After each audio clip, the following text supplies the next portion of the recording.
Cognición mental.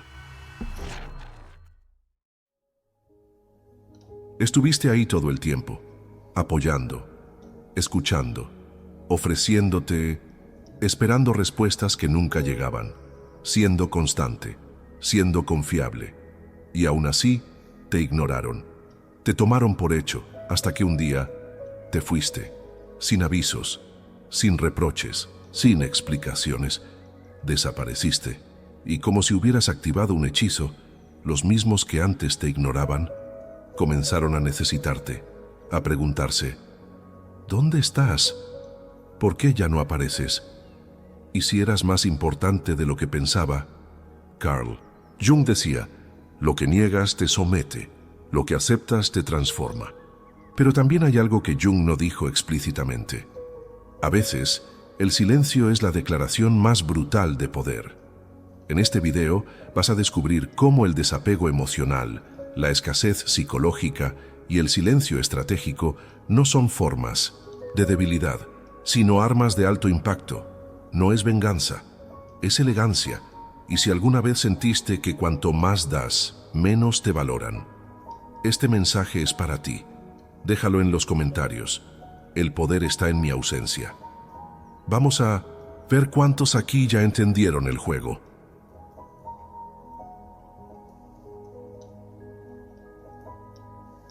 Tú crees que darlo todo es amar, que estar siempre es cuidar, que responder rápido, estar disponible, escuchar, asistir, ofrecer, es la forma correcta de demostrar tu valor. Pero no lo es. En el lenguaje silencioso de la mente humana hay una lógica brutal y escondida. Lo que abunda se ignora.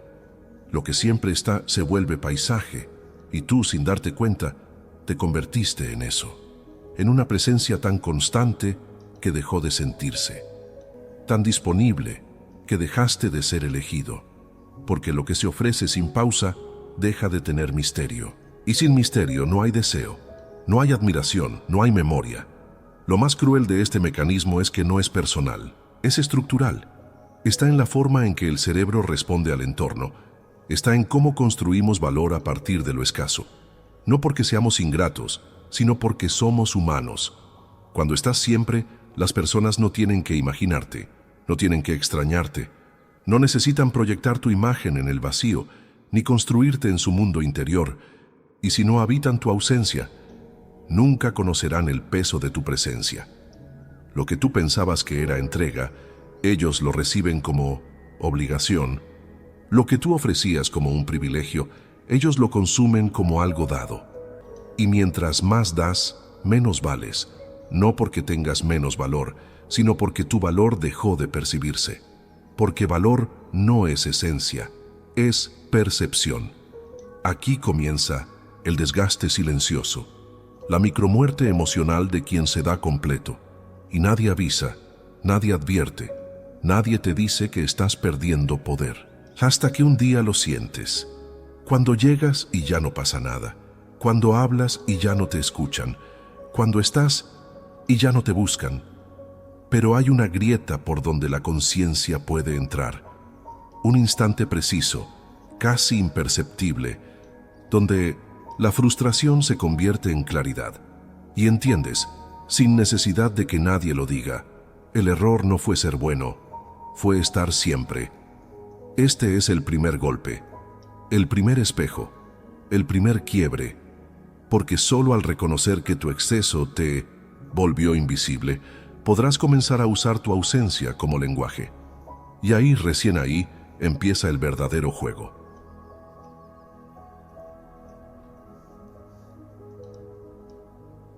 No estar no es desaparecer, es redefinir el impacto. En un mundo donde todos gritan por atención, aprender a retirarse es un acto de inteligencia emocional y de poder, porque la ausencia, cuando es consciente, se convierte en presencia amplificada. El silencio, bien usado, es una forma de gritar desde adentro del otro. Quien no está se vuelve posibilidad, se vuelve pregunta, se vuelve eco. El cerebro humano, al enfrentarse con el vacío, tiende a llenarlo con proyección. La mente no tolera lo que no entiende, y por eso convierte tu silencio en misterio, tu distancia en significado. No estar es activar una parte primitiva del otro, la necesidad de cerrar el ciclo, y tú al no cerrarlo lo mantienes vivo. La escasez emocional no es crueldad, es estrategia simbólica, es dejar de entregar tu energía como si no tuviera peso, es transformar tu presencia en un bien raro, que no se obtiene cuando se exige, sino cuando se gana. Lo que es escaso, el mundo lo valora sin saber por qué, porque tiene aura, tiene margen, tiene un borde que no se deja atrapar. Y aquí ocurre algo que nadie te enseñó. Cuando tú dejas de estar disponible, las personas no solo sienten tu falta, se ven obligadas a enfrentarse con el espacio que tú ocupabas, ese espacio que llenaban sin agradecer, ese papel que tú asumías sin pedir nada. De pronto hay un hueco, y el hueco habla, el hueco acusa, el hueco les recuerda cuánto dabas, sin que lo notaran. No estar es dejar que el otro dialogue consigo mismo, que te piense sin interrupción, que te imagine, que te distorsione, que te tema, que te necesite. En esa ausencia nace tu nuevo rostro, uno que no puedes controlar pero que comienza a pesar más que tu cuerpo presente. Porque cuando estás todo el tiempo, eres cuerpo, pero cuando te vas, eres símbolo. Hay una ilusión que nos hace débiles, la idea de que cuanto más presentes estemos, más seremos amados. Pero en la práctica es al revés. Lo que se ofrece sin medida pierde el filo, pierde el borde, pierde lo que impacta. Por eso hay miradas que se recuerdan más que cuerpos y despedidas que marcan más que 1000 encuentros. Porque el vacío tiene lenguaje y tú puedes usarlo. El desapego no es indiferencia, es respeto hacia uno mismo. Es entender que el vínculo más fuerte no se construye en la saturación, sino en la tensión, en ese ir y venir que despierta el deseo auténtico. No el deseo manipulado, ni el forzado, ni el demandado. El deseo que nace del vacío, el que brota del misterio, el que solo aparece cuando ya no estás. Y entonces sucede. Aquellos que te daban por hecho comienzan a preguntarse ¿dónde estás? Pero no lo hacen con ligereza, lo hacen con ansiedad, porque tu silencio ya no es pasividad, es poder, porque tu ausencia ya no es abandono, es afirmación, porque al irte dejaste algo encendido, y lo encendido, cuando no se apaga, consume por dentro.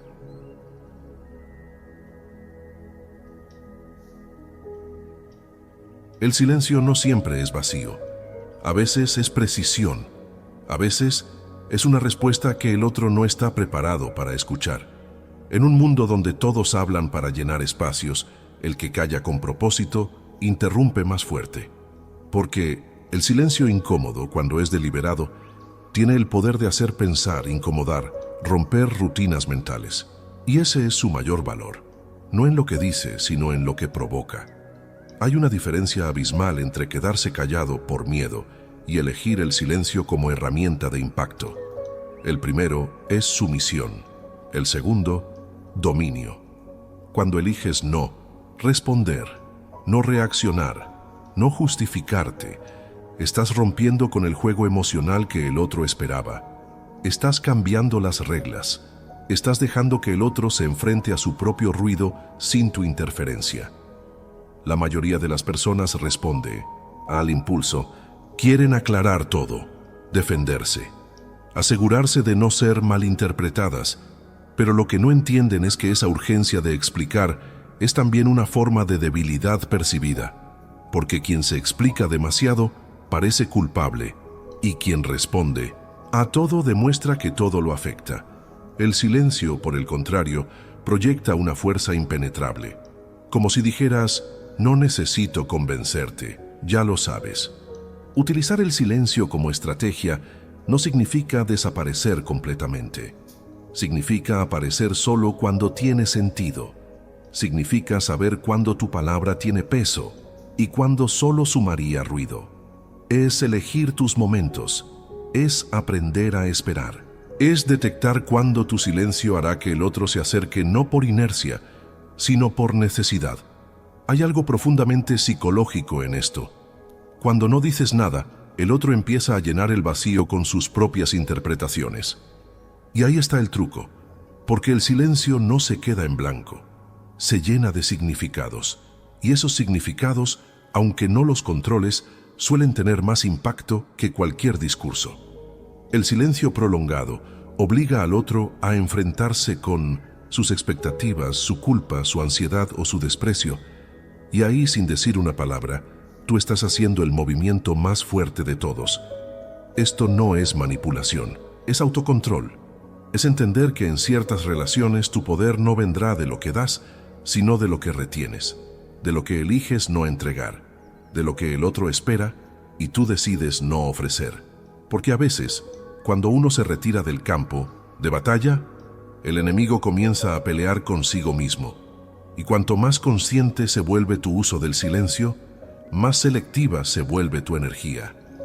Ya no hablas por costumbre, ya no explicas por inseguridad, ya no corriges para agradar. Hablas cuando quieres, callas cuando duele. Y esa elección, esa pausa, ese espacio, empieza a hablar por ti más fuerte que nunca.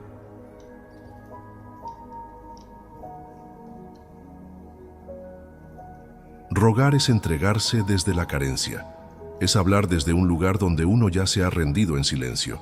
Y ese gesto, aunque parezca noble o emocionalmente honesto, siempre cobra un precio, el de reducir tu presencia a una súplica. Cuando ruegas, inviertes la dirección del deseo.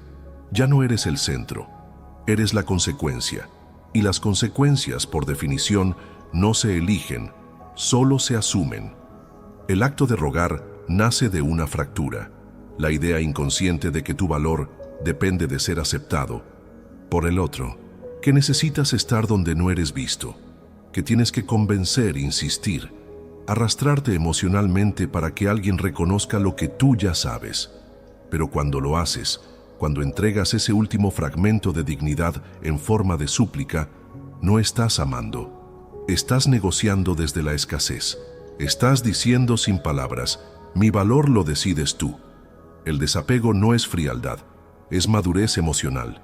Es poder mirar una situación, una persona o un vínculo y decir, yo puedo querer esto, pero no lo necesito para seguir siendo yo así, porque cuando dependes emocionalmente de la validación del otro, le entregas tu núcleo, y el que entrega su núcleo se vuelve moldeable, frágil, manipulable.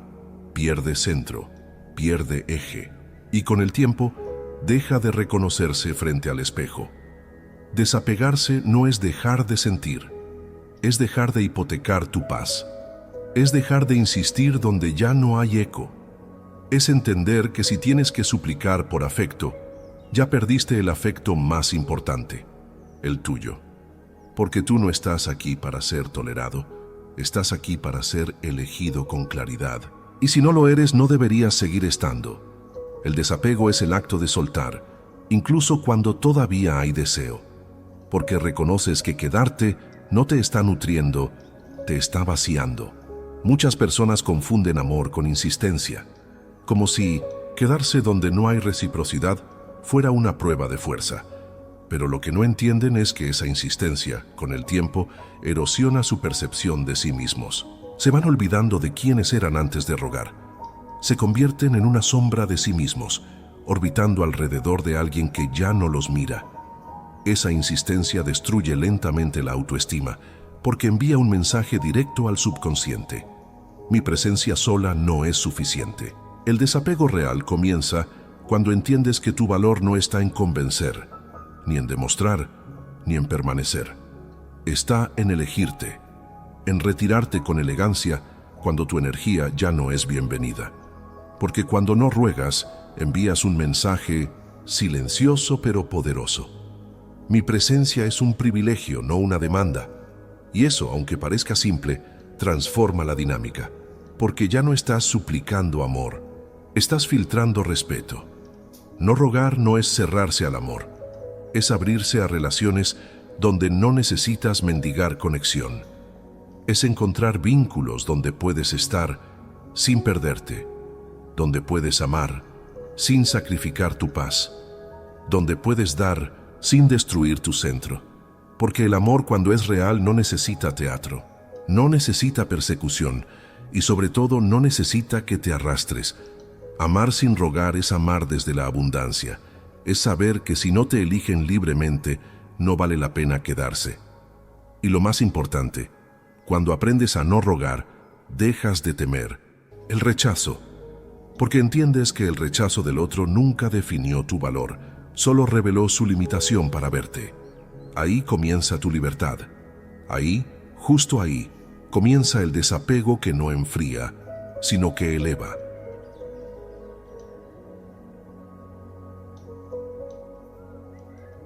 Irse no siempre es abandonar. A veces es recordarle al mundo quién eras antes de que te dieran por hecho. Es un acto de autodefensa emocional, pero también una declaración silenciosa de poder. Cuando te vas, interrumpes un sistema. Rompes una lógica que te sostenía como fondo, no como figura. El que se va en el momento justo no huye, se transforma en reflejo, en espejo, en silencio cargado de sentido. Muchas personas no se dan cuenta de lo que recibían de ti, hasta que lo pierden, porque tu presencia no era solo física, era energética, emocional, simbólica. Estabas allí llenando vacíos que nadie se molestó en reconocer, sosteniendo estructuras afectivas, conteniendo emociones ajenas, reparando lo que no te correspondía, y lo hacías desde el amor, desde la entrega, desde la buena intención, pero también desde una ingenuidad peligrosa, creer que tu entrega no tenía fin ni consecuencias. El problema de estar siempre no es solo que te desgasta, es que entrena al otro a asumir que tú nunca vas a faltar, que no tienes umbrales, que no te cansas, que puedes estar presente, disponible, atento, aunque nadie esté verdaderamente contigo. Te conviertes en un sistema de soporte emocional gratuito, una especie de presencia automática que no se valora porque no se concibe su ausencia. Pero el día que te vas, el día en que por fin te das cuenta de lo que te está costando quedarte, algo se rompe. Y no solo en ti, en ellos también. Porque quien está acostumbrado a tenerte siempre, construyó su rutina emocional sobre tu presencia. No era amor, necesariamente. A veces era dependencia, a veces era comodidad, pero en todos los casos había una arquitectura montada sobre ti. Cuando tú te vas, esa arquitectura tiembla, y de pronto se enfrentan al peso de lo que tú sostenías, en silencio. Descubren lo invisibilizado, lo que nunca nombraron, lo que creyeron eterno por error, y es ahí cuando empieza la incomodidad, porque ahora tu ausencia tiene voz, y esa voz no pide nada, pero dice mucho. Dice que ya no estás disponible, que no necesitas demostrar tu valor, que no vas a explicar por qué te fuiste, ni rogar para volver. Es una voz muda que pesa más que 1000 palabras. Es el eco que queda cuando la energía deja de fluir hacia quienes no sabían recibirla. Porque no fuiste tú quien falló, fue el otro quien se acostumbró a tu luz, como si el sol no pudiera apagarse. En ese silencio, en esa retirada sin drama, comienza tu presencia más fuerte. No porque te extrañen superficialmente, sino porque se ven obligados a replantearse cosas que evitaron mientras tú seguías ahí. ¿Qué aportabas? ¿Qué equilibrabas? ¿Qué evitaban enfrentar gracias a ti? Ahora no hay forma de esconderlo. No estás, y al no estar, dejas al otro con la verdad cruda de su propia responsabilidad afectiva. Y tú, del otro lado, también cambias. Porque la retirada no solo transforma la percepción que los demás tienen de ti, también transforma la que tú tienes de ti mismo. Descubres que no te destruyes por irte, que no desapareces si no estás en todos lados, que no necesitas mantener a otros en pie a costa de tu propia columna vertebral. Irte se convierte en una forma de habitarte, de recordarte, de volver a ti, y con el tiempo, esa ausencia que dejaste se vuelve un territorio fértil, no solo para que el otro reflexione, sino para que tú sanes. Habrá quienes intenten minimizar tu retirada. Dirán que estás exagerando, que eres frío, que abandonas, pero en el fondo lo saben. No se trataba de cómo te fuiste, sino de todo lo que hiciste antes de decidir hacerlo. Tú sabes cuántas veces te callaste, ¿Cuántas veces seguiste ahí sin fuerzas? ¿Cuántas veces elegiste quedarte cuando todo en ti pedía irse? Por eso, tu salida no es traición, es supervivencia. Y algo curioso ocurre con el tiempo. Empiezas a recuperar espacios internos que ni siquiera sabías que habías cedido. Tiempo mental, energía vital, claridad. Ya no estás pendiente, ya no estás explicando, ya no estás traduciendo tu valor. Solo estás contigo, y desde ese lugar las decisiones se vuelven más limpias, más firmes, más tuyas. Las personas que realmente tenían un vínculo genuino contigo lo van a sentir. No porque lo señales, sino porque tu vacío les va a hablar. Y si estaban listos para verte de verdad, te van a buscar. No para traerte de vuelta al mismo lugar, sino para ofrecerte uno nuevo, más consciente, más justo. Y si no lo hacen, también está bien, porque el propósito de irte no era provocar reacciones, era proteger tu centro. Al final, se quedan vacíos no por maldad, sino porque tú llenabas más de lo que imaginaban, más de lo que merecían, más de lo que tú mismo sabías. Y al irte no hiciste daño, solo revelaste el daño que ya estaba hecho por el desequilibrio constante. Y eso es algo que nadie olvida fácilmente, porque cuando tú te vas de verdad, sin resentimiento, sin necesidad de castigo, sin teatralidad, lo que dejas atrás no es solo silencio, es una marca, una sensación, un mensaje que vibra con cada ausencia. Y ese mensaje dice: aquí hubo alguien que se dio entero, hasta que entendió que también merecía recibir. Esa es tu fuerza ahora. No estar, no suplicar, no explicar, solo caminar con la certeza de que tu valor no depende de la permanencia, sino de la conciencia con la que eliges a dónde sí y a dónde nunca más.